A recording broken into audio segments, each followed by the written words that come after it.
ఓరి దేవుడో! మ్యాచ్ అంటే ఇదా! ఇండియా, ఇంగ్లాండ్ మధ్య టీ20 వరల్డ్ కప్ సెమీఫైనల్ తగ్గేదేలే అన్నట్టు జరిగింది. ముంబైలోని వాంఖెడే స్టేడియంలో సందడి మామూలుగా లేదు. ఇండియా మొదట బ్యాటింగ్ చేసి బంపర్ స్కోర్ చేసింది. సంజూ శాంసన్ దుమ్ము లేపాడు. ఏకంగా 89 పరుగులు చేశాడు. దీంతో ఇండియా 253/7 భారీ స్కోర్ సాధించింది. ఇంగ్లాండ్ ఛేదనలో పోరాడింది, కానీ చివరికి 7 పరుగుల తేడాతో ఓడిపోయింది. జాకబ్ బెథెల్ సెంచరీ చేసినా ప్రయోజనం లేకపోయింది. బౌలింగ్లో జస్ప్రీత్ బుమ్రా, హార్దిక్ పాండ్యా సూపర్ స్పెల్స్ వేశారు. మొత్తానికి ఇండియా ఫైనల్కి దూసుకెళ్లింది.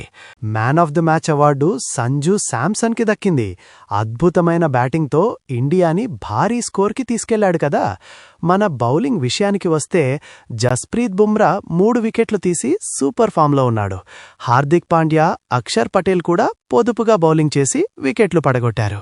ఇక బ్యాటింగ్లో శాంసన్తో పాటు రోహిత్ శర్మ కూడా మంచి పరుగులు చేశాడు. టీం మొత్తం పక్కా ప్లానింగ్తో ఆడిందని చెప్పచ్చు. ఇంగ్లాండ్ కూడా తగ్గేదేలే అన్నట్టు పోరాడింది. ముఖ్యంగా జాకబ్ బెథెల్ సెంచరీతో చెలరేగిపోయాడు.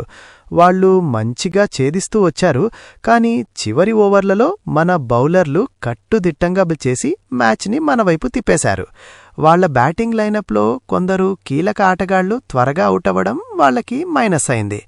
ఏదేమైనా ఇంగ్లాండ్ కూడా మంచి పోటీ ఇచ్చిందనే చెప్పాలి. Man of the match award దంచేశాడు సంజూ శాంసన్. అబ్బా, మైదానంలో సిక్సర్లు, బౌండరీల వర్షమే కురిపించాడు. ఆడినన్ని బంతుల్లో చుక్కలు చూపించాడు ఇంగ్లాండ్ బౌలర్లకు. తన సూపర్ ఇన్నింగ్స్తో ఇండియాకు భారీ స్కోర్ సాధించి పెట్టడంలో కీలక పాత్ర పోషించాడు.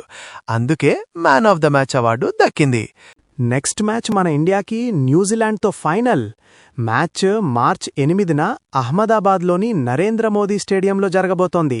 స్టేడియం మొత్తం ఫ్యాన్స్తో దద్దరిల్లిపోవడం పక్కా. మన ఇండియా దుమ్ము లేపి వరల్డ్ కప్ 30సారి తీసుకొస్తుందని మనమంతా గట్టిగా కోరుకుందాం. మీరేమంటారు? న్యూజిలాండ్ కూడా తక్కువ జట్టు కాదు. వాళ్లు కూడా వరల్డ్ కప్లో కన్సిస్టెంట్గా బాగా పర్ఫామ్ చేస్తారు. ఈసారి ఫైనల్ ఖచ్చితంగా టఫ్ కాంపిటీషన్తో ఉంటుంది. ఇండియా తమ బెస్ట్ పర్ఫార్మెన్స్ ఇవ్వడానికి రెడీగా ఉంది. మన ప్లేయర్స్ ఫుల్ జోష్లో ఉన్నారు. ఈసారి ఇండియాదే కప్పు. మన ప్లేయర్సు జబర్దస్త్ ఫామ్లో ఉన్నారు. న్యూజిలాండ్ ఓడించి టైటిల్ని ఎగరేసుకుపోవడం పక్కా. All the best India. జై హింద్. మరిన్ని లేటెస్ట్ అప్డేట్స్ కోసం మా ఛానల్ని ఫాలో అయిపోండి గురు. క్రికెట్ ఫీవర్తో జోష్తో నిండిన వార్తలు, విశ్లేషణలు మరెన్నో మీకోసం.